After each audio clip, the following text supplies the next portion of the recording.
This is the Padua Podcast Network. And this is when I bent my right foot too far. It seemed as if I heard the tendon break. Running a Fever, Episode 317, Achilles.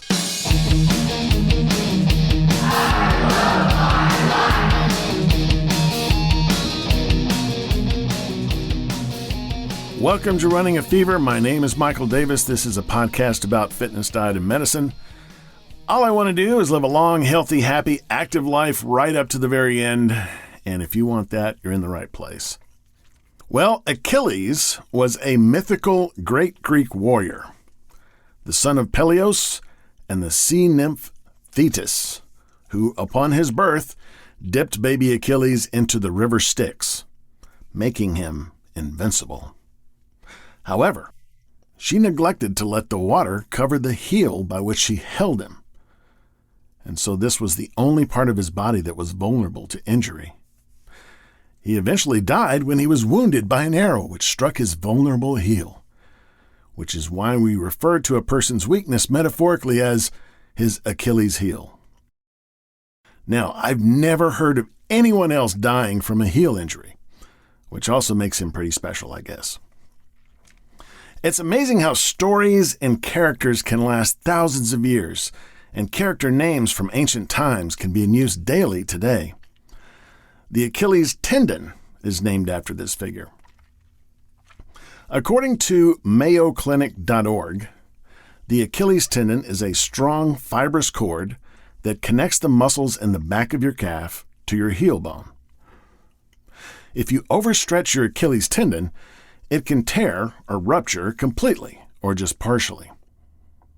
This is what happened to me at about 9 p.m. on Sunday, the 24th of April. I was returning to my cabin at Horseshoe Canyon Ranch, a dude ranch in the Ozark Mountains in Arkansas. I came to the ranch for a leadership retreat sponsored by my employer. After some socializing and dinner, and a viewing of Apollo 13, which we were supposed to analyze for lessons in leadership, we called it quits for the night and returned to our cabins. Unfortunately, it was late enough to be completely dark. And to make things worse, it was pouring rain, transforming dirt paths into slippery mud and further hampering visibility. I got close to my destination and attempted to climb an incline from the path that I was on to my assigned cabin because I didn't know any other way to get there. In retrospect, I should have followed paths and roads that were available, but it was also pouring rain. I was in kind of a hurry to get out of it. I slipped on the muddy slope and flailed around trying to right myself, and this is when I bent my right foot too far. It seemed as if I heard the tendon break, but in retrospect, I probably just felt it. I'm not really sure. There probably was a brief, sharp pain as well. The worst part was not the pain, though. The worst part was that I immediately knew that I was in for a long recovery, based on past experience, possibly up to a year. And I was going to miss the rest of the retreat, forced to leave after only 5 hours. I immediately knew what I was going to do, though perhaps it wasn't that smart, considering that my gas pedal foot was now at least partially disabled. I changed out of the muddy clothes, packed up everything, wrote a brief email to the organizer of the retreat, got in my truck, and slowly started finding my way home. In case you're a new listener, I'll say that this is not the first time I've had this type of injury. There have been several episodes, and you can search runningafever.com for them. The best is probably number 143, titled Achilles Tendon Injury, which has video as well. It's available at runningafever.com/143. But this is definitely the worst Achilles injury I had ever had. In fact, it's probably the worst injury I've ever had, period. But back to the story. I was already being treated by a podiatrist, so I was able to make an appointment directly with him without going through my primary care provider. I got there at about 3:30 the next day. He did an ultrasound and determined that I had a rupture, but he wasn't sure if it was a partial or complete.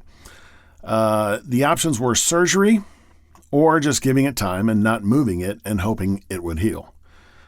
I always try to avoid surgery. Apart from the risk, the side effects of general anesthesia are serious. And the more times you have general anesthesia, the worse they get. You might want to check out a book I reviewed in episode 266, which you can listen to at runningafever.com/266.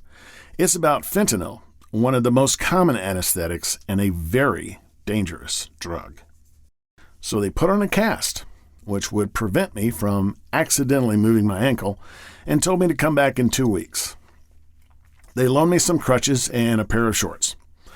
Crutches are not terribly hard to use, but when you're not supposed to put any weight on your bad foot, it takes a lot of strength. It wore me out until I got a knee scooter, recommended by one of the people at the podiatrist's office. After 2 weeks, I went back. They cut off the cast and checked out my progress. Things were moving along fine. It looks like healing had begun, so they put another cast on and gave me another 4 weeks. During this time, I worked from home and had a lot of help from my mother with groceries and mail and such. I also caught COVID for the first time, which I talked about in last week's episode.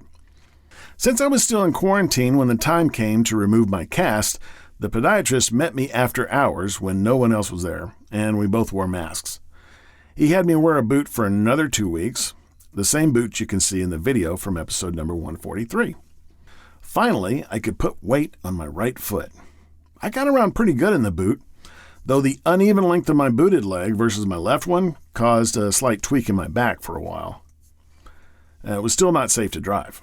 You might think driving wouldn't be a problem, but with the boot on, you can't feel the pedal, and try driving without moving your foot at the ankle, and you'll see what I mean.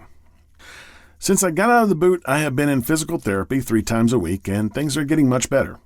In fact, I think I'm healing faster than the other 2 times I've had milder injuries to my Achilles tendon. And soon, I'll be going out for a walk, and you can bet I'll take you along with me, and you'll hear all about the experience. Long term, I think it's probably a good idea to work on my flexibility. Apart from a short stint of modified yoga for stretching, I haven't done much work there, and I think it's an area that deserves serious attention. I believe poor flexibility is responsible for a large number of injuries, especially as we get older, and it could be important in longevity. So, I hope you've enjoyed my description of my worst injury I've ever had this time, and maybe you'll learn something from it, or maybe you're just entertained, hopefully. One or the other. So, if you got the fever, keep it. If you don't, catch the fever, and I'll talk to you next time on Running a Fever.